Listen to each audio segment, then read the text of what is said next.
Hello everyone and welcome back to my channel. In this video, I'm bringing you one of Sony's new Bluetooth speakers, the Sony ULT Field 1, which is an evolution of the XB23 that came out a few years ago. Let's start with the presentation. The box is pretty cool and follows Sony's trend of not using plastic in their packaging. Inside, there's only the speaker and an extremely short USB-C cable. A 30cm cable practically gives no room to place the speaker, because if you don't have the outlet right next to the table, you won't be able to charge it with its cable. Luckily, everyone already has a USB-C cable, so it shouldn't be a problem. Sony has the XE200 model, but that one has a very different design. So I think this is more of an evolution of the XB23.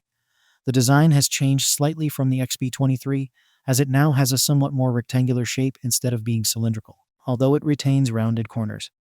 The body is covered in fabric and has openings on the sides, allowing us to place it upright on either side, as these openings let the sound out.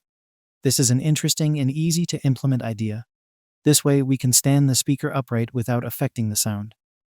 It measures 20.7 by 7.7 and 7.6 centimeters, and it weighs 652 grams. It is resistant to liquids and dust with an IP67 certification, so we can take it to the beach or the pool without worrying if it gets wet. It also is shock resistant, but I wouldn't go throwing it on the ground. It is available in 4 colors: orange, black, forest gray, and off-white. The speaker comes with a cord that allows us to hang it anywhere. The good thing is that if we don't want to have it there, we can easily remove it.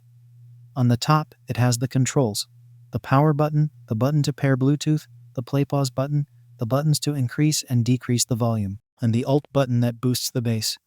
The play button is multifunctional. If we press it twice, it goes to the next song. If we press it 3 times, it goes to the previous song, and if we hold it down, it activates the voice assistant. We can also answer and reject calls directly from the speaker. The only thing I don't like is that pressing the Alt button makes a completely unnecessary noise.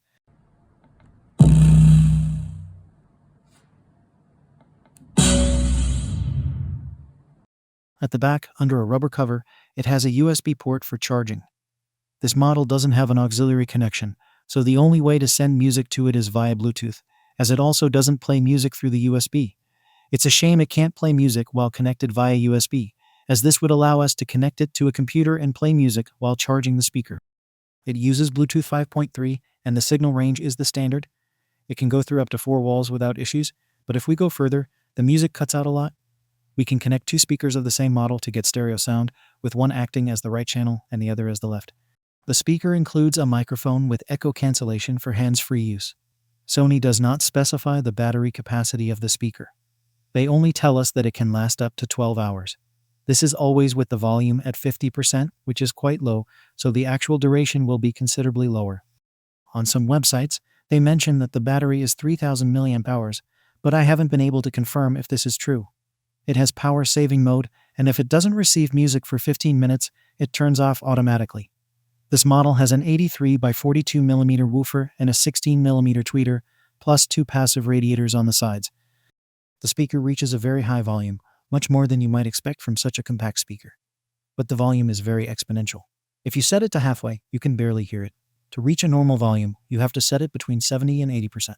But then, in the last 5%, the speaker increases the volume dramatically. I would prefer the power delivery to be more linear, because that way we would have better control over the speaker's volume. That's why I say those 12 hours of battery life are very misleading, because if you set it to 50% volume, it sounds very low. It supports SBC and ASC codecs. This is a step back compared to the XB23, which was compatible with the LDAC codec, allowing for better sound quality. Another thing to keep in mind is that this speaker is mono.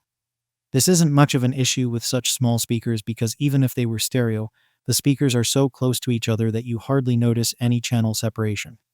The Alt button adds a bit more depth to the sound, although you really only notice it if you set the volume to maximum. For data enthusiasts, it operates within a frequency range of 20 to 20,000 Hz. When it comes to watching videos, there's no audio delay. However, their website mentions that if we pair 2 speakers in stereo, there might be some latency. Now I'll leave you with a sound test, so you get an idea of how it sounds.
To get the most out of this model, we need to download the Sony Music Center app.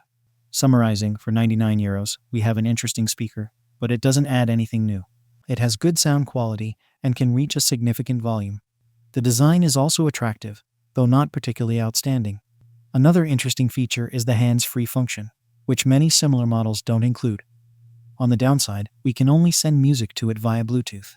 Nowadays, almost no speaker includes an auxiliary input, but they could have made it possible to play music through USB. But what has disappointed me quite a bit is that, except for the Bluetooth version, they haven't improved anything else. In fact, they've removed features like the ability to have stereo sound or compatibility with the LDAC codec.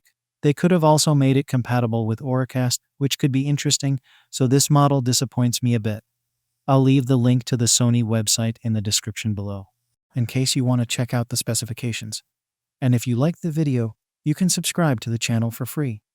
See you in the next video. Bye.